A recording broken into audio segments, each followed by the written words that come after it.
Қайырлы күн! Бүгінгі қарастыратын сабағымыз медицина жүйесінде циклдік оқу жүйесі бойынша сабақ кестесін құрастыруға арналады. Циклдік сабақ кестесін құрастыру үшін білім алушының академиялық күнтізбесі циклді күнтізбе болуы қажет. Яғни, академиялық күнтізбе бөлімінде оқу түрінде бізде циклдік оқу түрі болу қажет, және де осы циклдік күнтізбесінде білім алушылар отырғызылу керек. Келесі сабақ кестесін құрастыру үшін әзірден өзімізге қажетті модульді таңдаймыз. Келесі сұрыптамаларды жасаймыз, яғни өзімізге қажетті оқыту түрін таңдаймыз. Ол бізде циклдік оқыту, оқу жылын, семестр, барлық қажетті мамандықты таңдаймыз. Қажетті сұрыптамаларды жасау арқылы қажетті тобымызды таңдадық. Келесі тобымызға қатысты пәндердің тізімін көруімізге болады. Сабақ кестесінде тек қана жұмыс күндері көрсетілетін болады. Яғни сабақ кестесінде академиялық күнтізбеде қанша күн көрсетілген, сонша күн бейнеленетін болады.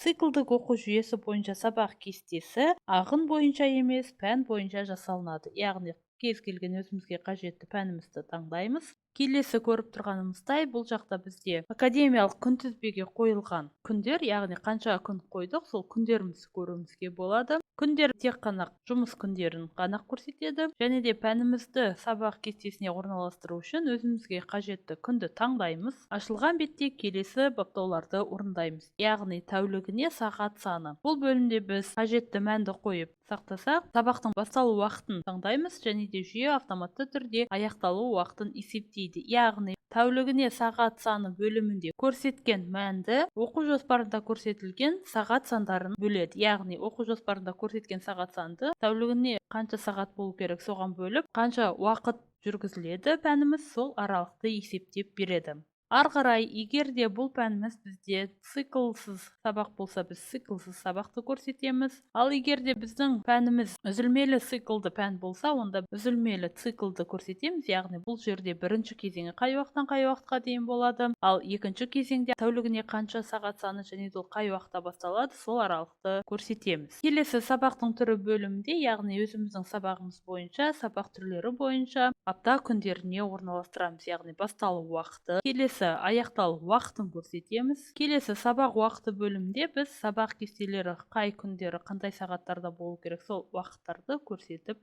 сақтаймыз.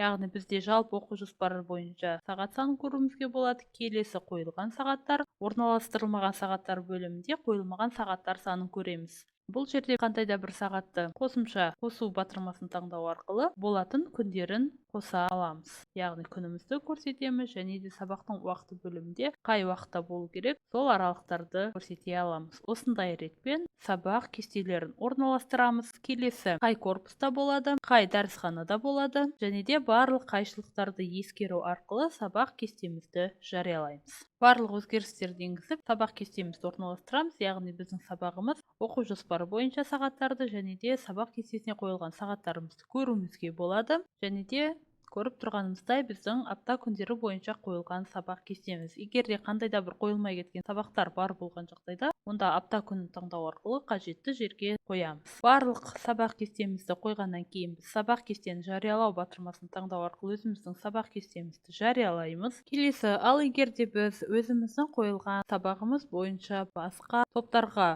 сабақ кестесін көшіру қажет жағдайда, онда басқа топтар үшін сабақты көшіру батырмасын таңдау арқылы қажетті тобымызды таңдаймыз, және де көшіру батырмасын таңдаймыз. Осындай ретпен өзіміздің жариялаған сабақ кестемізді басқа топтарға жариялай аламыз. Барлық сабақтарымызды сабақ кестесіне орналастырғаннан кейін сабақ кестесін жариялау батырмасын таңдау арқылы сабақ кестемізді жариялаймыз. Осындай ретпен жүйеде циклдік оқу жүйесі бойынша сабақ кестесін құрастыра аламыз. Осымен бүгінгі сабағымыз аяқталды. Сау болыңыздар.